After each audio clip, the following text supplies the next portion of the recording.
I want to wish you all a very, very good evening and welcome to Stan State. My name is Dr. Rich Ogle, and I have the absolute honor and privilege of serving as the Vice President for Academic Affairs and the Provost here at Stan State. And on behalf of the Warrior Entrepreneurship and Innovation Program and the College of Business Administration, it is my pleasure to welcome you to the Champions of the American Dream, honoring our 2025 esteemed recipient, Clive Grimbleby.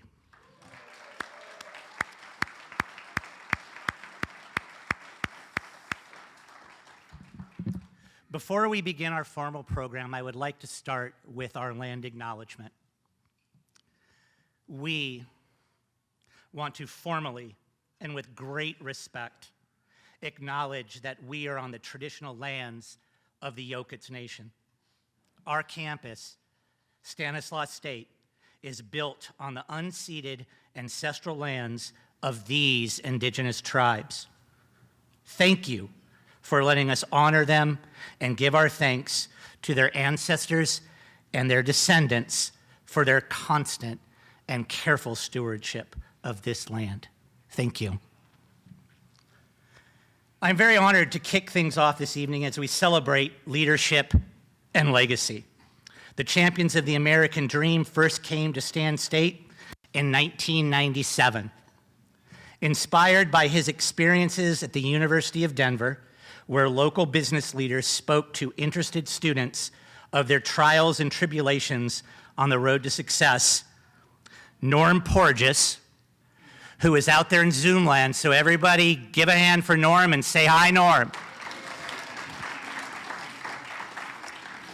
Norm Porges established and trademarked the Champions of the American Dream program during the tenure of Stanislaus State President Emerita, Dr. Marveline Hughes. With the intent of showcasing outstanding leaders for the benefit of university students, the program recognizes individuals in the Central Valley who have distinguished themselves by both success as leaders in business, entrepreneurship, the arts or nonprofit organizations, and who demonstrate an exceptional and consistent record of engagement and giving back to the Central Valley. How about a hand for the Central Valley, huh?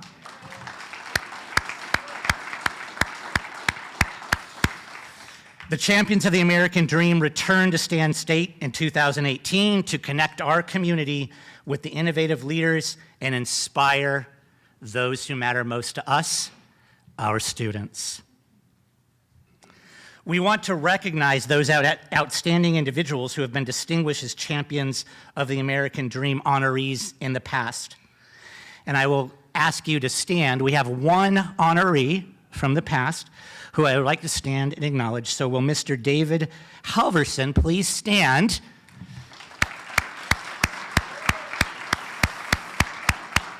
Thank you, sir, for being here tonight, and we welcome you. I have a wonderful treat at this moment in time. I remember not too long ago, it was maybe about a year ago, we here at Stan State were involved in a presidential search. And we were all waiting with bated breath, and these searches are private.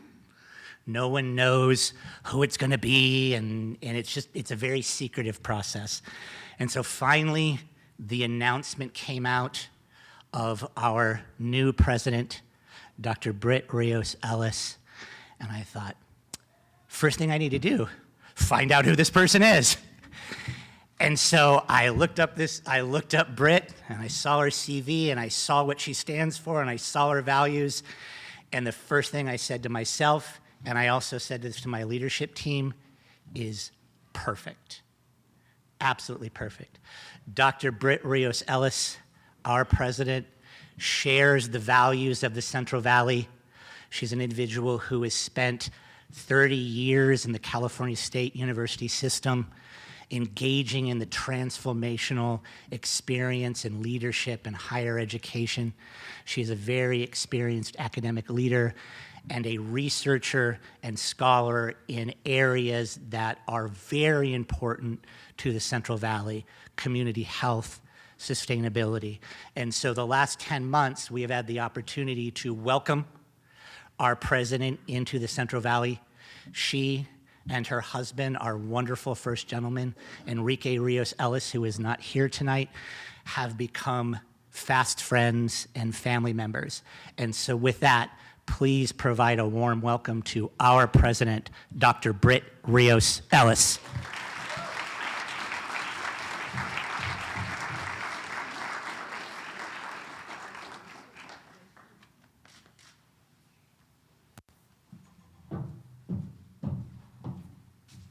So at 62 years old, you never want to hear perfect, right? My mantra is always, perfect is the enemy of good, right? And I think what we need to do is do damn good every single day, and that's exactly there. But I just want to thank you so much. I'm really, really honored to talk with you today and to lead this incredible effort, which is really what we're all about. And what made our country great is our ability to dream. If we can't dream it, we can't make it happen. We can't see it. We can't do with it, right? So this is what made our country great, is our ability to dream, and actually our ability to bring dreams to fruition. So I am really honored to introduce our moderator for this evening, Evan Porges. And Evan, oh wait, I'm on the wrong page. Oh, you guys, I'm so sorry, I'm on the wrong page. Oops. I was about ready to take Rich's part over. Sorry, Evan, not yet. Perfect is the enemy of good, right? Okay, so there we go. So it's a joy to welcome you all. And students, I know that you are almost in the middle of finals if you're not in the middle of finals. So I want to give you an extra special shout out for coming, because I know it's, right now you're in the midst, you're in the throes. We just finished some TikTok videos to keep you moving forward and getting this done. But it's a joy to welcome you to Stan State and this year's Champions of the American Dream. First and foremost, I do want to express my deepest thanks to Norm and Evan Porges and Leah and the entire Porges family for making this happen. Your vision and unwavering commitment to Stan State has made so many things for us a reality. So thanks for sharing our dream, and we hope there are many dreams that we can make together in the future. And Champions of the American Dream is where success, service, and the entrepreneurial spirit come together. It's about where we learn to improvise, where we learn to work with what we don't have, where we learn to figure things out even if the path isn't completely clear. And this year we're going to be honoring Jose and Salvador Hernandez, and some of you as our honorary doctorates. Last year, Evan and Norm Porges. So this is another father and son duo. And we're so excited about that because, again, as a child, he just had a dream that he was going to go to space. And it didn't take one time or two times or three times. He went to Russia back and forth. He learned Russian. He got an extra expert scuba diving license. He ran I don't know how many marathons. He worked all over the world and all over the place and just kept preparing himself. And the 12th time, he became an astronaut. Then he got into the academy, and then he got chosen to be an astronaut. So it's pretty incredible. But we're going to be sharing more about that recipe for success. But I think what brings the Champions of the American Dream and that recipe for success together is that ability to dream, to never let yourselves fall into despair, to always choose hope, and to always choose gratitude, even when an obstacle is so big that it doesn't seem like it can be overcome. So this event celebrates those who turn ideas into impact using entrepreneurship to drive leadership and community transformation. And no one exemplifies that better than this year's honoree, Clive Grimbleby. Clive's journey is a testament to how vision, hard work, and giving back can not only build a business, but also a legacy that uplifts us all. At Stan State, we take immense pride in preparing graduates who don't just enter the workforce, they fuel it and they transform it. Our alumni lead companies launch ventures and drive innovation throughout the Central Valley, throughout California, and beyond. And that's why our impact is being recognized nationally. I don't know if everyone's probably seen my bookmarks. I usually have them in my purse, a big chunk of them. My purse is so heavy, my husband complains all the time. But I have to correct the bookmark this year because we just went from 4th in terms of California Golden Opportunities to 3rd. And we went from, I know, all the institutions in California. And that makes us #1 in the Central Valley. Not that I'm competitive or anything, but I love that #1. So we are ranked 2nd in the nation for social mobility, truly transforming lives, and not just singular lives, but families and trajectories and possibilities, and also dreams. One person's dream makes another person's dream too. We're the 9th best public university according to the Wall Street Journal. And when you think about those, I quickly got the comparison and I started looking at budgets because you just have to go there, especially as a CSU. Our budget is $165 million a year. #8 is the University of Michigan. Their budget is over $14 billion a year. That's 1,000 millions for every one of those billions. That's a lot, right? And I keep imagining what we can be with just a little bit more. And here at home, we're #3 in California in the California Mobility Index, helping more students rise into higher income brackets and leadership roles and potentiating their dreams. That's the power of a Stan State education. And that's the power of the opportunities our students gain. So tonight, as you listen to Clive's story, I encourage all of you, especially our students, to think about the future you want to create, the challenges you'll overcome, and to be grateful for those challenges.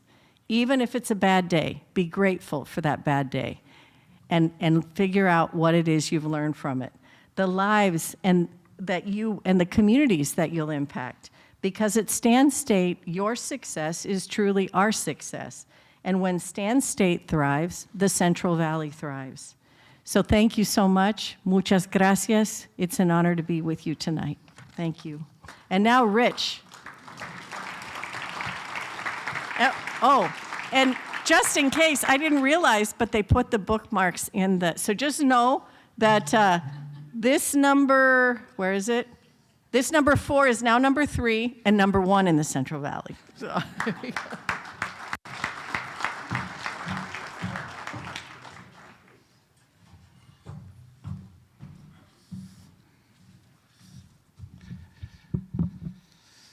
Okay. It is interesting not being able to see people. So here we go. Thank you, President Rios-Ellis, for those words. And with that, we will move on to our main event. I want to start with introducing our moderator for this evening, somebody who I met almost 4 years ago out on the street in Modesto, ready for a dinner. And I was dressed up, I was wearing a suit and I was wearing a tie, and I say that because most of you know me. I don't think I've worn a tie or a suit since then. And I walk up to this gentleman and he says, "You look like an academic." He says, "You should take off that jacket." And we walked into the restaurant, we shared wine, we shared fellowship, and since that time, what I realized is that this individual is a champion of the Central Valley and a deep, deep friend of Stan State. And so I have the honor of talking a little bit about our moderator tonight, Mr. Evan Porges.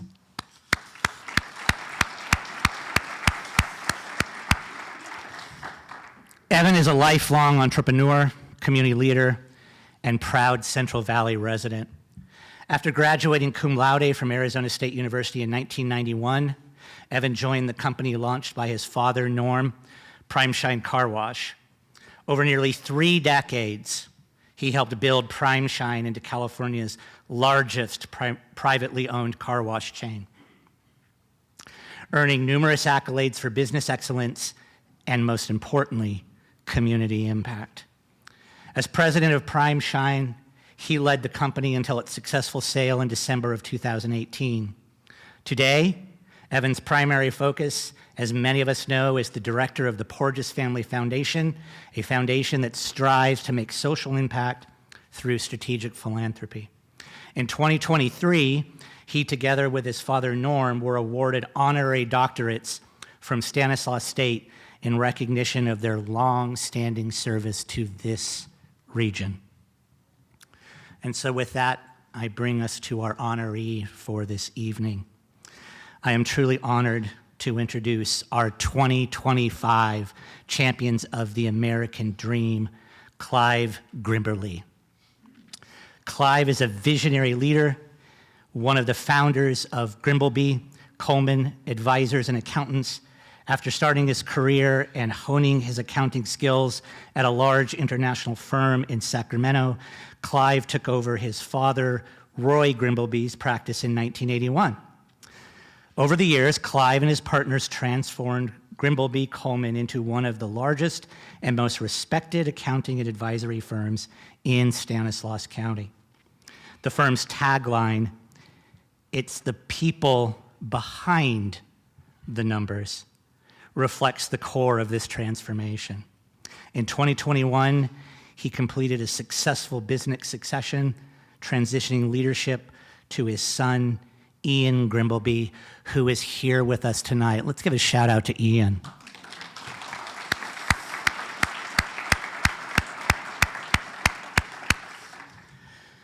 Respected for his calm, forward-thinking leadership, Clive has become known for simplifying complex business challenges. He specializes in structuring family-owned enterprises and has helped countless small and large companies navigate their operational challenges and identify and capitalize on economic opportunities. Beyond his professional accomplishments, Clive is deeply committed to promoting the accounting industry, education, and economic development in California's Central Valley. He is currently serving on the board of the Stanislaus Community Foundation and is chair of the Stanislaus Equity Partners. Over the years, Clive has been an active board member of Community Hospice, Opportunity Stanislaus, Del Rio Country Club, Memorial Hospital Foundation, the San Joaquin chapter of the CPA Society, and the Evangelical Covenant Church in Escalon and the Western region. He has taught finance and business management in the Ernest and Julio Gallo Master of Management program at UC Merced, and I'm thinking, why not teach here? Clive and his wonderful wife, Jean, shout out to Jean here,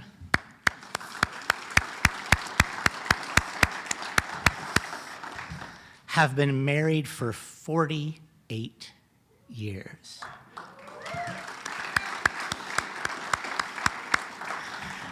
I just want to let that settle a little bit. 48 years. They were high school sweethearts at Sonora High School. They are blessed with 3 married children and 9 grandchildren. And certainly it is an extra blessing that all of their children have stayed home and grandchildren have stayed home in the Central Valley in the Modesto area, which is certainly something important for us here. Clive holds a bachelor's degree in business administration from California State University, Sacramento, an MBA from Golden State University, and he is a certified public accountant. Ladies and gentlemen, your 2025 Champion of the American Dream, Clive Grimbleby. Evan and Clive, will you come up to the stage?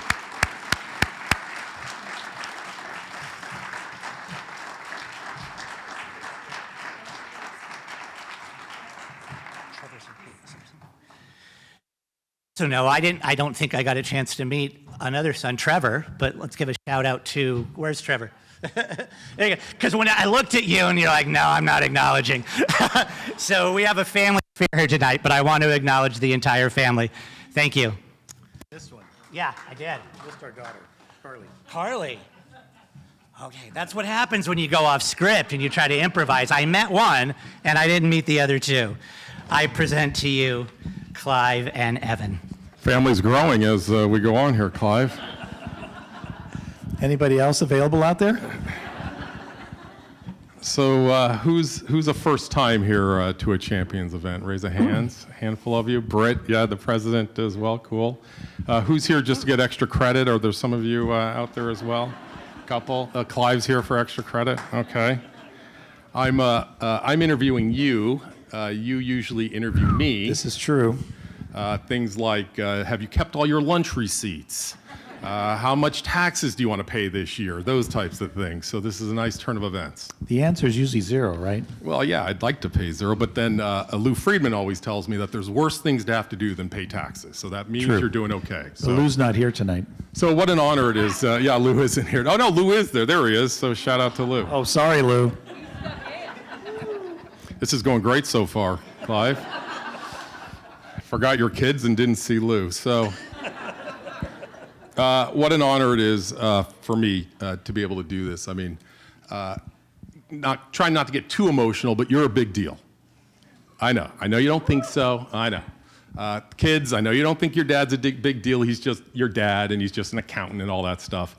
But you've made a significant impact in my life. So this is special for me to be able to do this. So no tears, just want to get that out there. You're a big deal, and this is an honor for me to be here. So with that, you want to get started? Sure. Okay. What the heck? I mean, I'm going to start with an easy question, even though there have been people, some of your friends have came up and asked me if I have any really tough, saucy questions for you. My answer was, this isn't 60 Minutes. This is an award, and I think it might have been Jeff Coleman who wanted something really hot.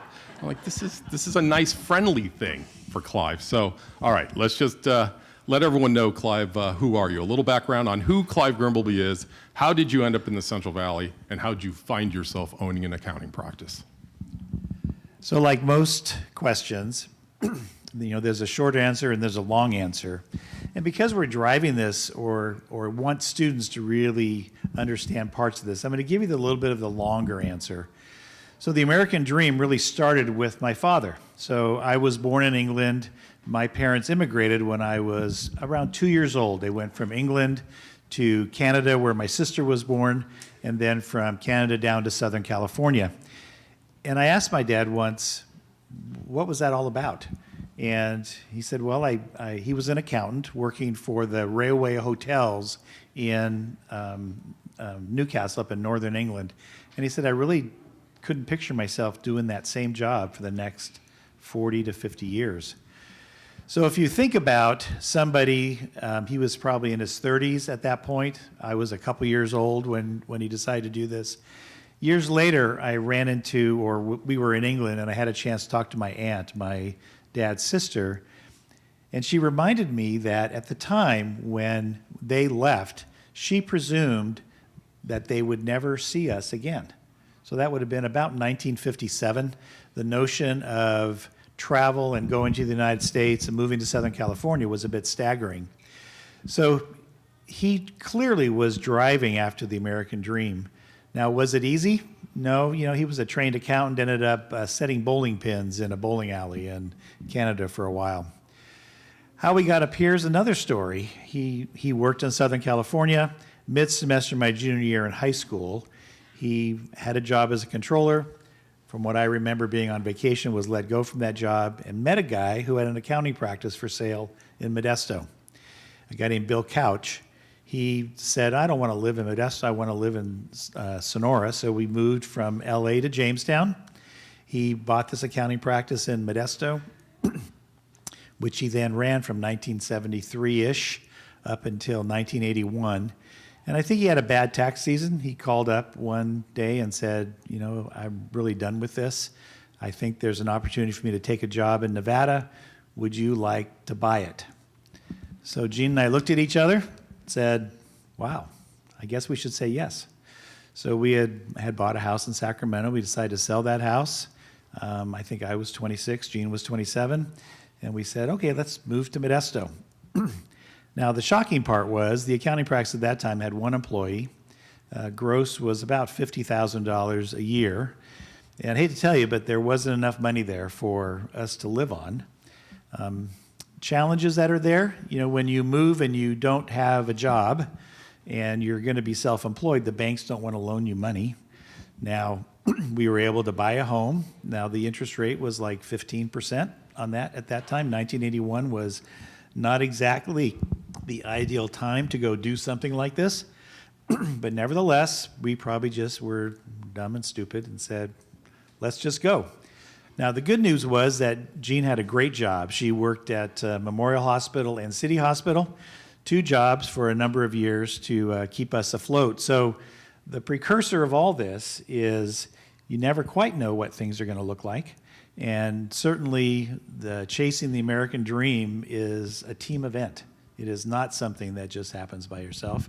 It certainly would not have happened without certainly my dad taking some chances, but it certainly would not have happened without Jean being willing to, I guess I was a kept man during that time period. And that was really the beginning of You're not moving here. anymore? No? No. No. No. I think that's flipped somehow, but go ahead, Evan. So LA to Jamestown was a little more difficult. I did LA to Modesto and thought that was tough. So LA to Jamestown. So I'll add a piece to that. I was going to a all-male Jesuit college prep high school in LA to Jamestown. So then all of a sudden there was girls involved. Now, my first class was trigonometry, and Jean is much smarter than me, and the teacher recognized immediately that I needed help. So that was the starting of them saying, Jean, can you please help him? He clearly needs help with trigonometry. Note to self, always marry a woman smarter than you. That's got it. Very, very helpful. We're glad you did the same thing, Evan. Thank you. There's no question about that. All right, one step back. Here we are. We're on a college campus, Clive. So tell us a little bit about your thoughts on the role that formal education played for you.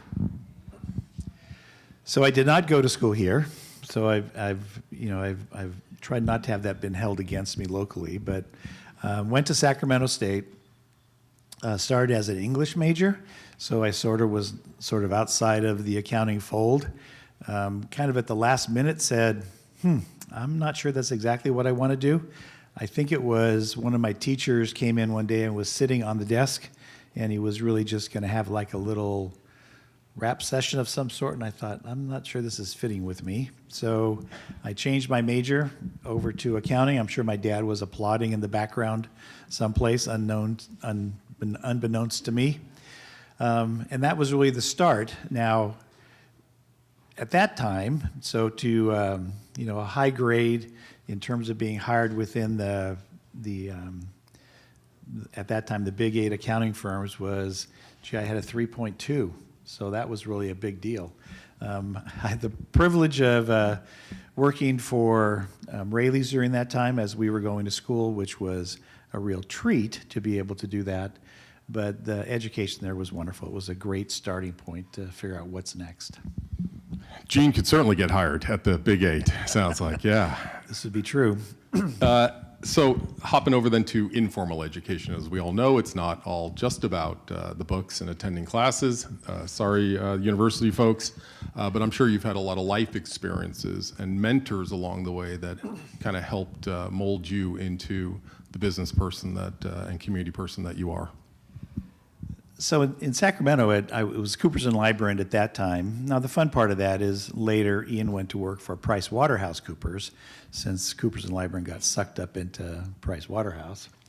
But there was lots of ongoing on-the-job training stuff that was available. I mean, it was like given that you would be involved in that. But I think the real educational stuff that started to show up was when we moved to Modesto and we realized that we really didn't know much. So my dad's practice was a tax practice. The only tax return I had done was my own personal tax return, and it was probably wrong when I did it that time. So on one side, immediately I started going back to Sacramento to work on my master's, primarily in the tax side. Now at that time, this was driving. So we were driving back and forth, and Jean was wondering who I met in Sacramento that we moved, and I was immediately driving back to Sacramento. But I think that quest of how do I learn stuff and not being passive about it is something that students can really take away, that it's not a matter of, oh, what are you going to teach me today? It's what do I need to know and how do I get it? How do I get to that? The other thing that we did was we immediately got involved with consultants and other people in the community that really knew a whole lot more than we did. So it was a matter of not being afraid to ask questions. So my dad's office downtown was right around the corner from the office of Dunker and Acid. So Mark Dunker was somebody that my dad had worked with. We had built up a really good relationship. And Mark and another gentleman named Mike Pimentel, who has since passed away, were very, very helpful with questions and how do I do this? And I remember talking to Mark one day and being amazed at what he knew. It was like, wow, how am I ever going to know what this guy knows? But part of it was asking those questions, not being afraid to, gee, I don't know what I'm doing. Gee, I really could use some help. Not being afraid to reach out into the CPA Society consulting group. There was a gentleman we used in San Francisco for a long time named Gene Cohen, who was quite the character at times. Jeff Coleman will remember him and some of the stuff that he would bring to us, but we were very, very willing to challenge the status quo a little bit and try and figure out what we didn't know. And you were out there in the, talking to people, and I think as you and I were chatting yesterday about today, we're concerned that, and for the students that are all here, I commend you because we're concerned that people aren't doing enough of this today. For people that are watching, this isn't AI. We're not deep fakes. This is this is real people here. This is happening. This is real people, and we're losing some of that. And so, I think you would agree that your communication skills, even though you're an accountant, which typically is a little more dry, doesn't want to be out like doing this right now, but you're different. How'd that happen? Good question. I have no idea. So from the beginning, and maybe it was being an English major, maybe it was even when we were in Sacramento, we were involved in stuff. So we were on a soccer team. We were involved in church activities. We were immediately involved with people in the community. And I think that starts with having a genuine enjoyment of hearing from people and understanding what their stories are and really hearing what they're saying. That really makes a difference. For some reason, I thought of this after you and I talked yesterday. When we moved to Modesto, and let me talk about this connection piece. So the ability to connect, and especially in a relatively small community, I mean, Evan and I have talked about this many times, that the connections that we have made over the decades, you never know where they spin back through. You never know when those are going to come back again. So when we first moved to Modesto, so being from England, my dad had been involved with starting or moving MYSA forward. I had played in American youth soccer in Southern California. I had played on a Mather Air Force Base team in Sacramento. That was a big mistake. Those guys were much tougher than me. It was a co-ed team. They were men and women were much tougher than me. They just beat me to death. So we moved to Modesto, kind of out of the blue. I thought, oh, I should coach a soccer team. So I went and started coaching 14-year-old boys soccer team. Now, so I was 26, 27. It was fine to do that. But some of those players that I coached now are in responsible positions that I've since met, or their fathers, Dave Halverson would fall into this category, are people that I met during those times that I may not have seen for 10, 15 years that then cycled back. Phil Mastagny, who's a local contractor, his son was on that team, one of those teams. And one day I'm walking through the halls at Del Rio and he says, "Hey, hi, coach." And I'm thinking, who's that guy? Are you talking to me? Yeah. Exactly. So I think that your point of those connecting pieces intentionally are we never know where those go. You know, you're a well-rounded man. You're also a man of strong faith. And so how has faith been a part of your personal and business journey? So as a believer, going all the way back to high school, our foundation has been one of belief. And it's like a grounding of, as things move up and down and the challenges that life throws at us, I've always felt like, both in terms of prayer or in terms of stability, that foundation was really strong. What really comes to mind, and part of that, Evan, is the community part that goes with that. So certainly the community that we were involved in with church in Escalon for 30 plus years was important. There was a men's Bible study group that met at our office for a number of years, a Pinnacle group. And that was during the time, this would be 18 years ago, that Gene had a stroke. So the relationships that we build during that time period, and I remember that call from Gene, which made no sense because she couldn't talk, and I walked out of my office and I walked into Jeff Coleman's office and said, I don't know what's going on, I'm out of here. Knowing full well that whatever was going on in the work side, Jeff's got it. I didn't even blink thinking about that. I knew that my partners had it at that point. Once we figured out kind of what was going on, Memorial Hospital was great, all that kind of stuff. All those people that I knew over that time period, not just the people that were in that men's group, but the doctors, the physical, the speech therapists, et cetera, were all people that I started calling. What's going on? How do we fix this? What do we need to do with this? Immediately. And it's not a matter of I ever did anything expecting something in return, as much as it's great to be able to have relationships. Support.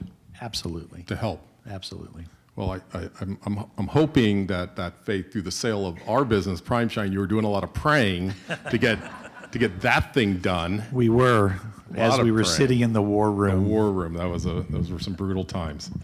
Switching gears, thank you for that answer, by the way. So switching gears a little bit to some more business-oriented. Started out as a one-man shop, and then eventually you grow it to be one of the Valley's largest and most respected firms in the Valley. Does that happen organically? You and Jeff have a cup of coffee and say, "Hey, this is what we think we should do." Is it their strategic planning? Is there a little bit of both? How does that happen? Is it, hey, I gotta find a job for Ian? What happens? You know, I wish I could tell you, Evan, that there was some grand plan. There was not a grand plan. It was really, let's focus on doing what we think is the right thing repeatedly. And honestly, it was hiring the right people. And early on, you know, one of my favorite stories is Jeff Coleman. Now Jeff's here, so he gets to hear this, and I'll tell it truthfully since he's here. Otherwise, I could embellish it. You could say whatever. That's right. So my dad had a relationship with a gentleman named Herb Hamby, who became a partner. We became partners at one time. It was Grimbleby and Hamby. And Herb was from Oakdale. Jeff is from Oakdale. Herb was getting ready to retire. He was going to go overseas and become a foreign service officer. And Jeff was in Sacramento, and I think he was looking for a job. And as it was, Jeff interviewed with every CPA firm and talked to everybody that he possibly could in the Modesto area. So one of the people he called was Herb Hamby. And Herb and I actually happened to be sitting in a conference room together. And the reason Jeff called Herb is because Jeff dated Herb's daughter in high school. Now, they didn't get married. He married Lori, which is all, you know, really good. Lori's not here, so I can, you know, sort of, yeah. But that connection started the sort of waterfall of who do we hire and who do we meet. And honestly, the other part that goes with this is, even if we don't have a grand plan, you have to work with people that are willing to hold you accountable. One of my second favorite stories of Jeff is I had some harebrained idea, and we were going down this track of some harebrained idea, And at some point, very quietly, he taps you on the shoulder and says, you know, Clive, sometimes you should look over your shoulder and see if anybody's following you. But having somebody there that is willing to remind you of your limitations, and Jeff was certainly willing to do that, was very positive to do that. So every hire as we went along, those connections were very, very important. And you know, I'll say again, I tongue-in-cheek talked about, you know, you guys being boring accountants, but there's something about your firm. You were a marketing firm also, and I kind of one of my adages, I don't care what business you're in, if you're not a marketing firm, you're probably not going to be in business very long. And not only, you know, were you guys clever and creative and fun, but it obviously translated into getting more business. And I would see your marketing and advertising, and I was always very impressed and looked at it and said, you know, how can we model some of that as well? So where did some of that come from? Certainly didn't come from us, but we were smart enough to, well, one, we did think differently. So early on, one of our biggest cheerleaders, let's call it, was Bud Gianelli. My dad and Bud Gianelli had worked together, but because my dad was not a CPA, Bud really was not in a position to refer much work to him. So when I came to town, I think there was an opportunity for us to learn a lot from Bud. He was a great teacher and mentor as we then looked around and we saw some of the things they were doing then at that time that were pretty innovative.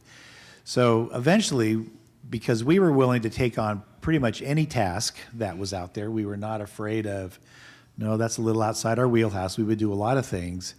We also then reached out to some marketing folks and said, how do we do this different? How do we think about this differently?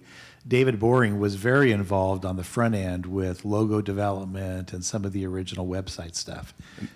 That behind the numbers concept that, you know, you're not just doing someone's taxes, you want to get to know these people. And that was really significant. So how that came about was we met a woman, I'm trying to remember her name, Jeannie Whitehouse, and we hired her. Now this was pretty, I don't want to say edgy, because I don't know if I would call it edgy, but in order to try new things, you have to become pretty vulnerable. So we hired her to go out and anonymously interview clients, community leaders, and our staff, and come back with a sort of like, who are we? We thought we knew who we were, but we decided to hire this independent company to go investigate and see if that's truly who we were. And that generated a report, and that report generated that it's the people behind the numbers. It was wonderful. So I've just propped you up how great you are, but you had to have had some challenges, stumbles, and maybe even a failure. You told me you weren't going to do that question. You know, Jeff said for sure ask the question. Maybe even a failure, because we all know those are the times that make us better and get us to where we are today. So Clive, tell us some of those stumbles, challenges, and failures that happened along the way. How'd you react, and what'd you do about those?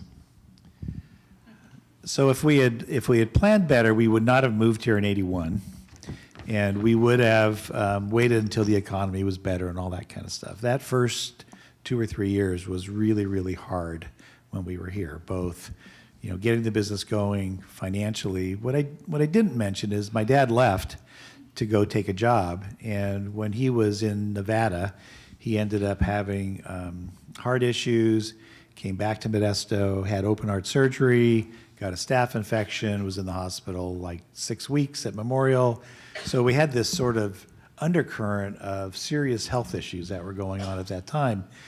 We would have had to come down here anyway at that time. So God's providence was we were already here when all that sort of happened. So that first few years was a serious challenge. Probably Jeff could tell you exactly how many software debacles Clive took us into trying to make things better. The latest and greatest, we got to have it. More than once they said, can you stop chasing the shiny objects as you're going, you know, I'd go to a class on management of some sort, and it was like, oh no, now what? None of us have done that in business, right? Yeah. Never. Wasn't there like a Lego thing that you could drive on with a car wash at one time that? A Lego thing. A Lego belt that you could drive. Yes. Yeah, seemed like I remember that. But there was a couple of pretty big software debacles that proved to be not just financially painful, but I'm glad people didn't quit over it. There was a tax program conversion that, if I remember correctly, Jeff said, don't ever do that to me again, that we tried to do. So I think that those sort of things, when you try new things, gets harder when you have a lot of people than when you just have a few to take on things like that. I think the economic challenges of 07, 08 were certainly a big challenge. That was the same time that Dunker and Asa joined us. So I'm sure more than once my partner said, where have you taken us? This is a lot of work to do this now. And then plus, obviously, the economy was having some serious problems at that time. And I would say you probably feel, going back to your community comments again, right? Your support groups in your community and the people within your organization get you through those tough times, both at home and in the business. Correct. You forget sometimes, as the entrepreneur, everybody else in the organization comes first. So there were certainly, during that time period, many times. Someone didn't like what you said? I guess. There are many times in an organization where, as the owner, you move to the back of the line. So during that time period at home, there were some challenges with saying, I guess we're not going on vacation. Oh, I guess the car will last longer. Oh, yes, we'll be fine through this. You'll be fine.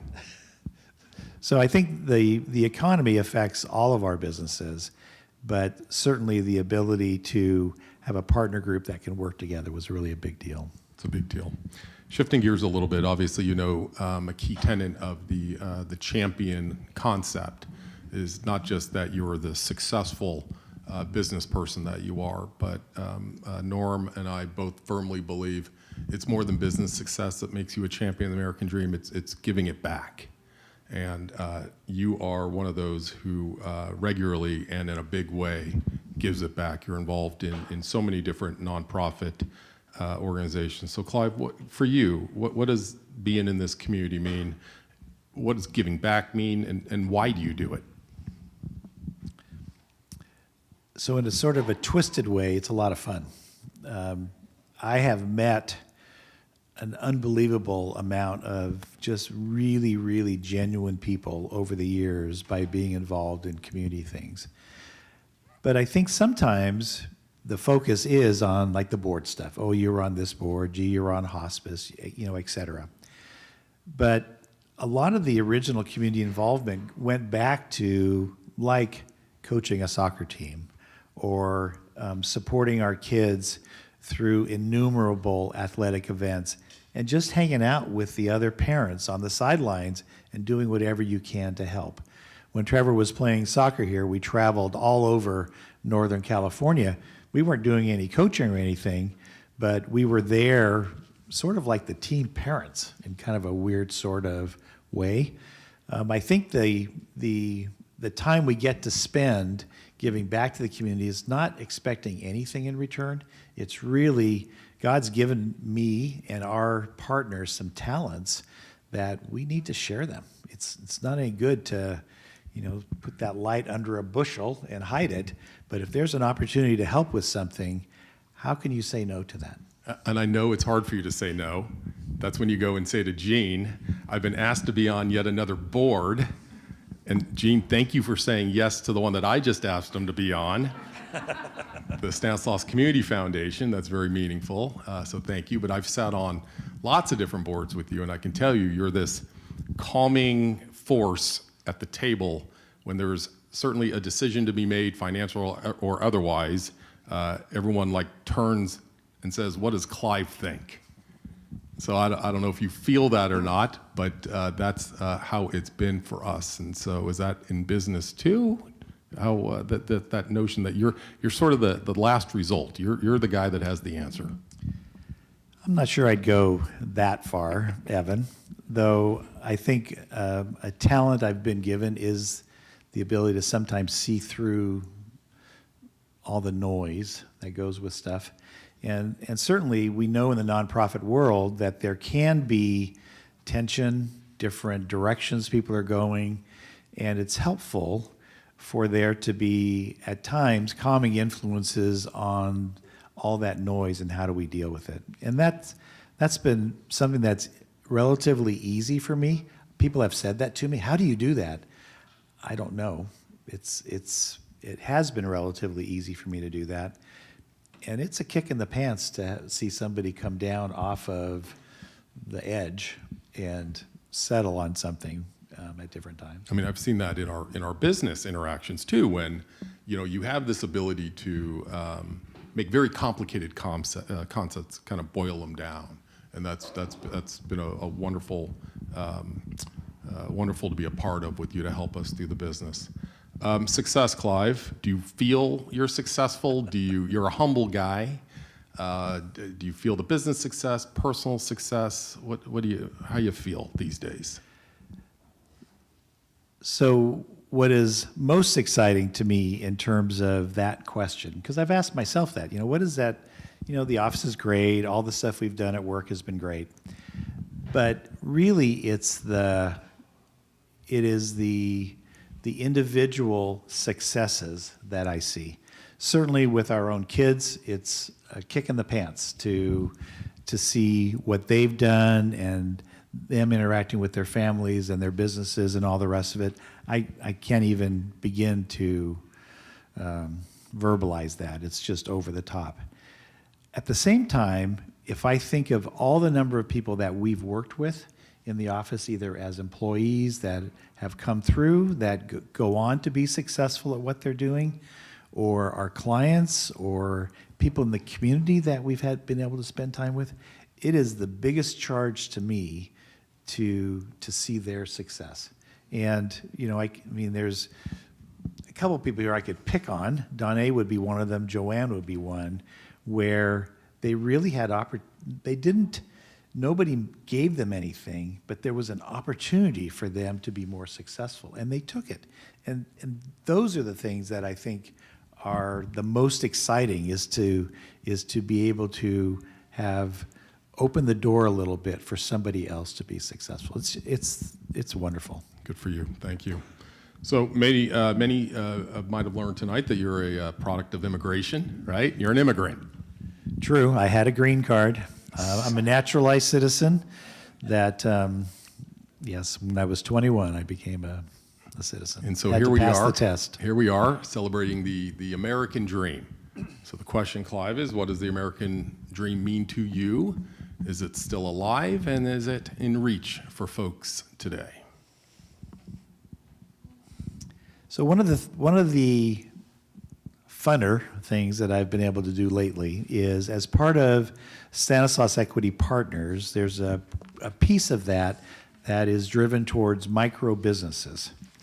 So as the team within STEP, who are here, have had these warm connections with the community to help them begin to move their own businesses forward. It could be, let me think now, tamale stuff, could be nail studios, I mean, there advertising agencies.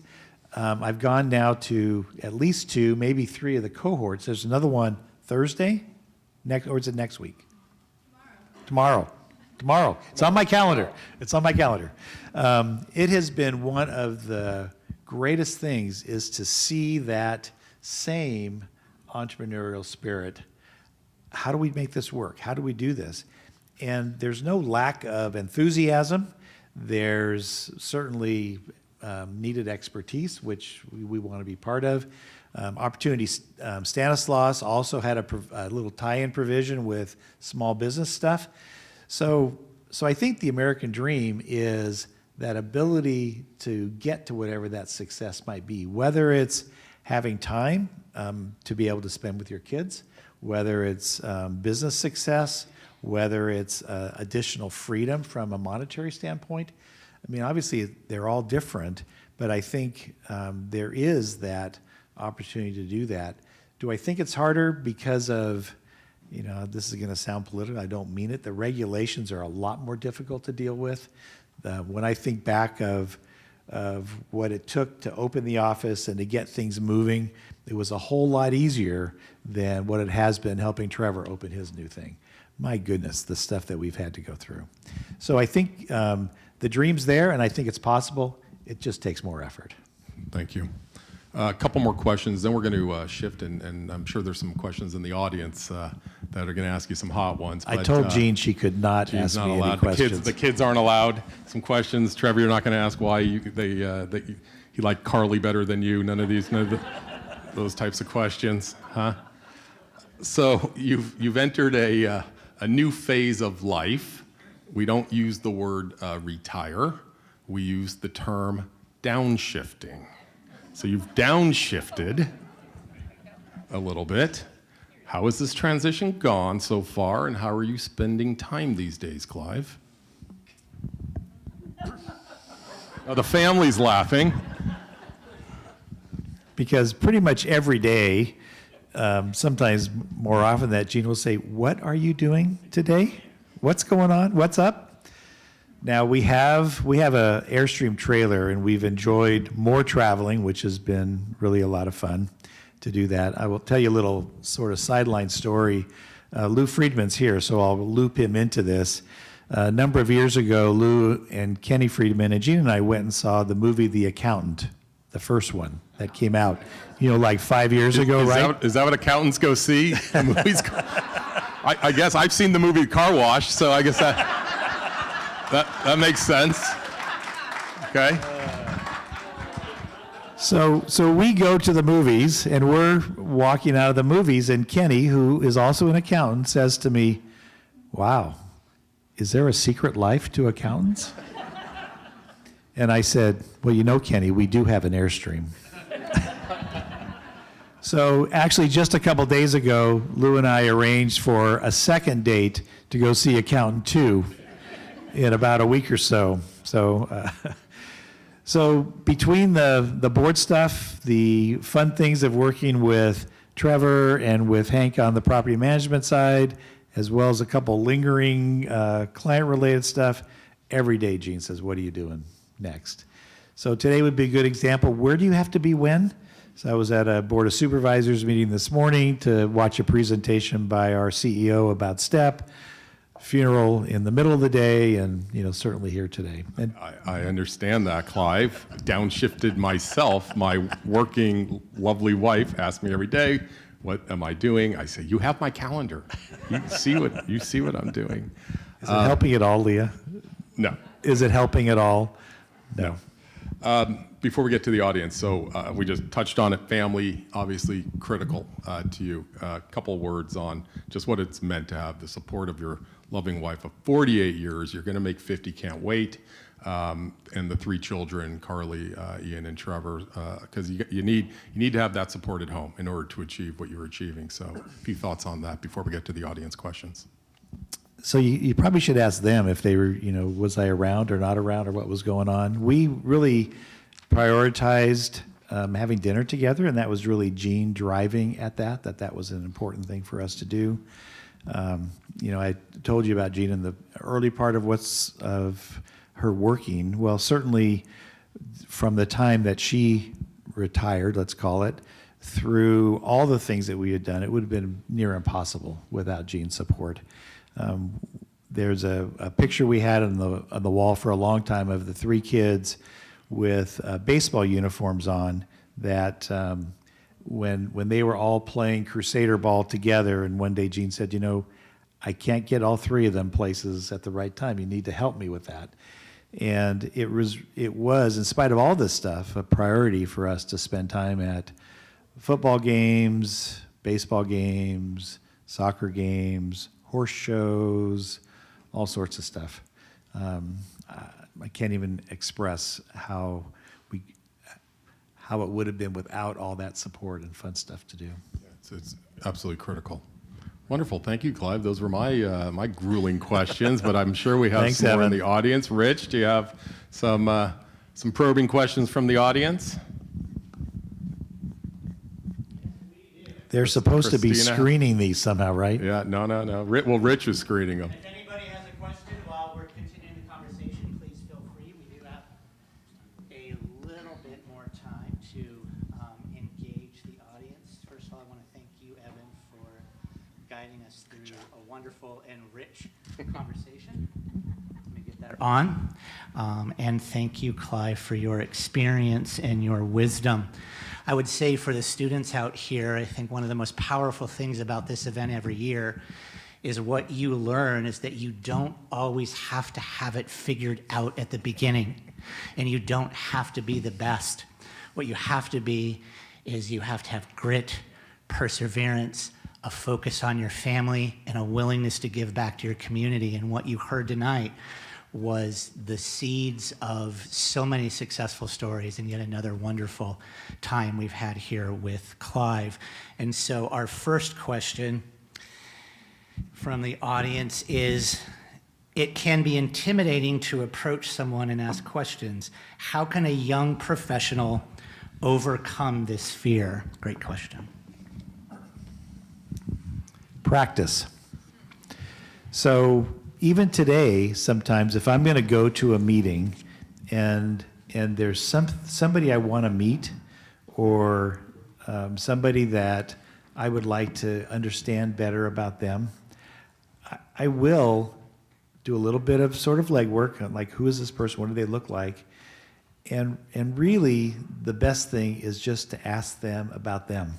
Everybody loves to talk about themselves, so if you can just engage with them, and sometimes it's looking for that commonality, that common thread.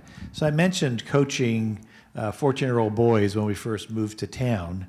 That opened a lot of doors for people that I would have met. So Phil Mastagny, a few of us know him. He can be a little unapproachable, but you, sorry, Phil's not here, but if you ask him about his children, or in this case, I was coaching one of his sons. Now, Phil played minor league baseball or played baseball. He didn't understand soccer at all. So we had lots of interesting conversations. But the point was that gave me a connecting point so I could ask him questions or engage with him. So sometimes it's just a matter of thinking about who is that person and how do I at least open the door. Most people are very, very willing to share and to help. It's sort of a misconception that they don't want to do that. I've found that I can ask anybody almost anything, and they're more than willing to share. It's a lot easier to think, but you got to practice it. You just got to try it and see how it goes. Nobody's going to bite your head off. I promise. Thank you. Next. Okay, I get the rhythm now. They turn that off and they turn it on. Okay. What advice would you give for a student to find a great mentor?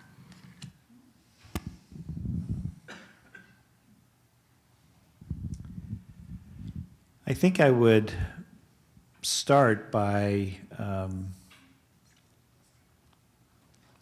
thinking about what is it that I want to learn. So if it's communication, for example, it may be asking a professor or maybe a TA that may be in one of your classes, or again, back to the community involvement stuff, if you're out in the community and you see somebody and you like the way they are interacting, don't be afraid just to ask them. I really think that's something that we don't take advantage of. People are generally really willing to help and help somebody be successful. They also may be a little shy about, oh, maybe nobody's going to ask me. But that vulnerability of just watching somebody and thinking, oh, well, and you don't have to, it doesn't have to be a lifetime commitment. You could say, hey, can we just get together and have a cup of coffee or whatever, iced tea.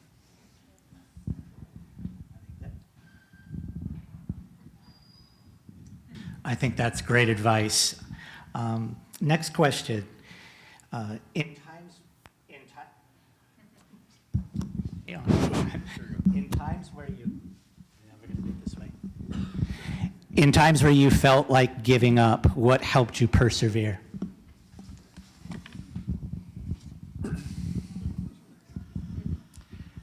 This is going to sound silly, but I don't remember ever feeling like I was going to give up. I think there were certainly times where you're looking at something thinking, how in the world are we going to figure this one out? But again, I was surrounded by a great group of partners. I learned a ton from watching what our clients did. When they screwed it up, I thought, oh, I shouldn't do that.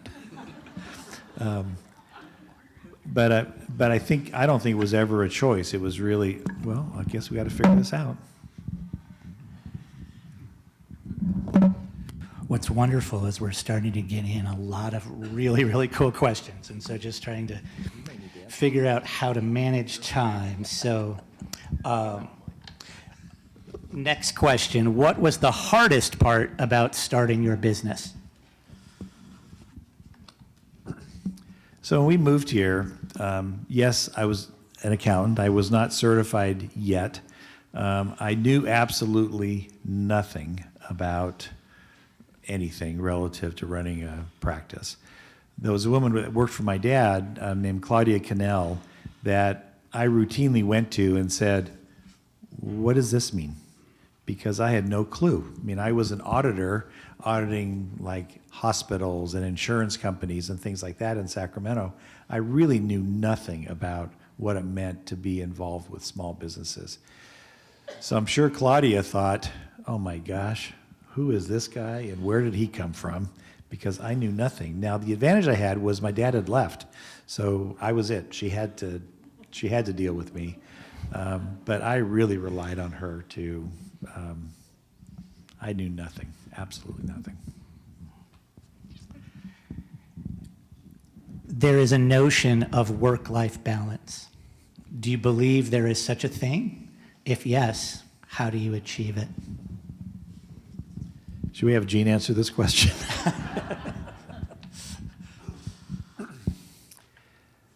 So when you enjoy what you're doing, it's easy for there to be blending both directions. Now, it was a huge plus to have a spouse that understood the ups and downs. Now, certainly busy season, tax season was a really big challenge. So I don't know whether I really pulled it off per se. It's always been an office goal to be sure that we weren't asking too much or putting people in uncomfortable positions. But we're a service business, so we have to serve clients. So there's a line there someplace. I guess I viewed it more as it's not rigid. It's a lot of ebb and flow depending on what's happening in that particular time.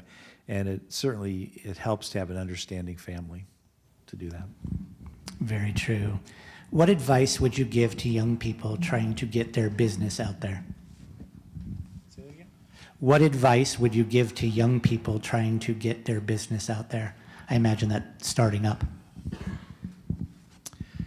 So an organization like STEP or SBDC, there are organizations out there that are designed to at least give you the basics, give you some sense of what you should or should not do.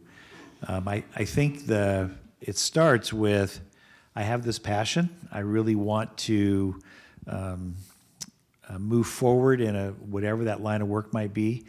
But it doesn't have to necessarily be that, oh, I'm going to go start a new business or buy something. Maybe there's a local company where you can learn and be successful. So, let's use something like graphic arts. There is a number of companies that provide that service today.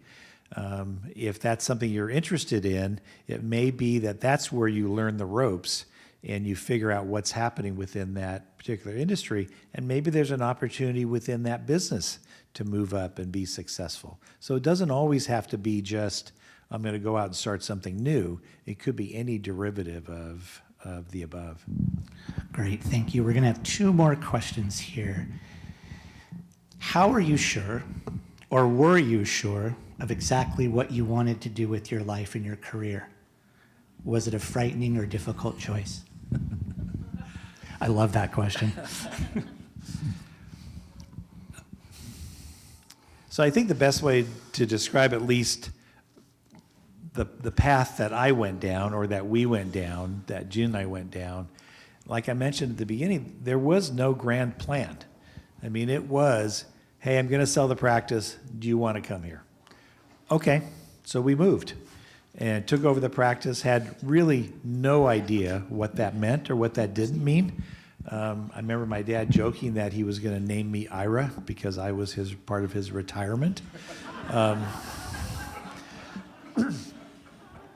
And I think the steps beyond that were, oh, this seems to make sense. Oh, this would be a great person to hire. Hey, I think we should do it this way. It was not about some grand plan of how do we get from A to B to C. It was those baby steps of relationships, trying to hire people that were really, really good, looking to solve problems for clients. It was very much this, how do I help you with this? That's really where it started. There was never this, oh, we want to achieve X. Maybe we should have done that, but I was never much planning about that. I know the feeling. So this is our last question of the evening, and I think it's a great one to end on. And thank all of you for submitting questions. Many of our questions have been answered already, and so we're going to end the evening with this one. What is the one thing you would tell your younger self?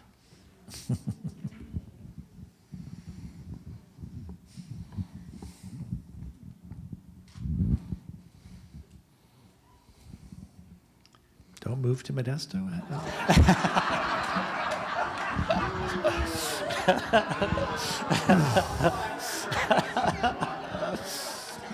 So if I think back and say, what would I have done different back in 1981 during that window of time, with 20/20 hindsight, I probably would have said, wow, you should have planned better.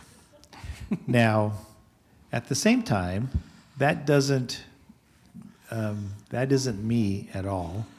I'll end this with a little funny story of, so Jean is very much more, she likes the music. She wants to know what's going on. Clive is willing to play by ear all the time. So one day at a church board meeting, I was in charge, we were doing something, and I decide that we're going to end the meeting by singing Amazing Grace. So I look at Jean, who plays piano, and I said, Jean, would you mind playing Amazing Grace?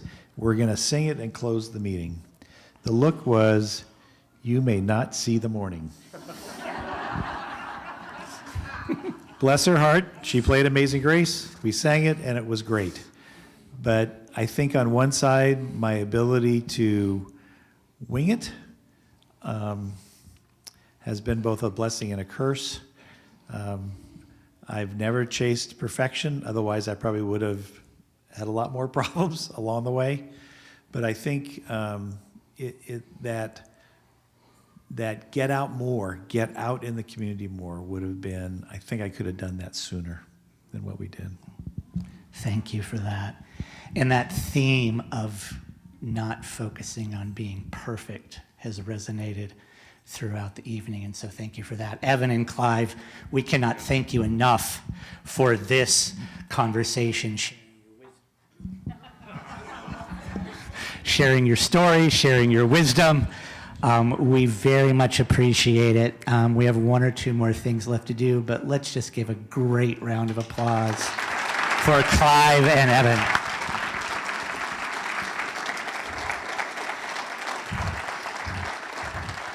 We're going to keep you right here, but we're going to ask you to stand up, and we're going to call President Rios Ellis back to the stage for the presentation of the Champions of the American Dream Medallion.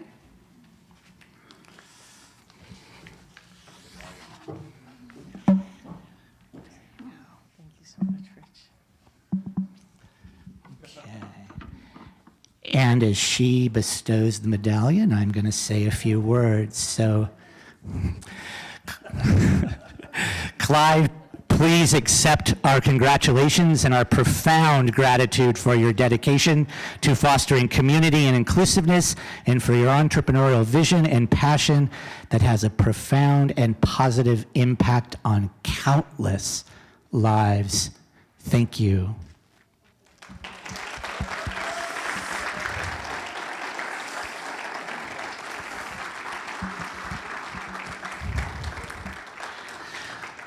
While we're taking these, I can't. Multitasking is not my work.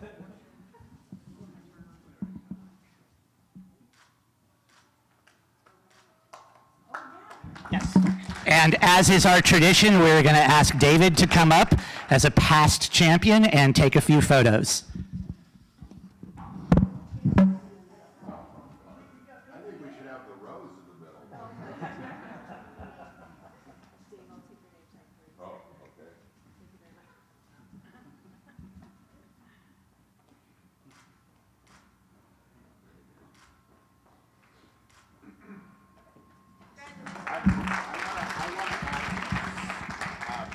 I met Clive.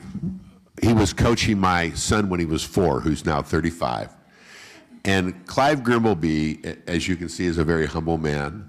He is one of the nicest, most thought-provoking people I've ever met. He has not changed 1 ounce since I met him 31 years ago. And there is no one in our community that's more deserving of this type of honor than this man right here. He is a great gentleman. Thank you, David. Wonderful words. Wonderful words.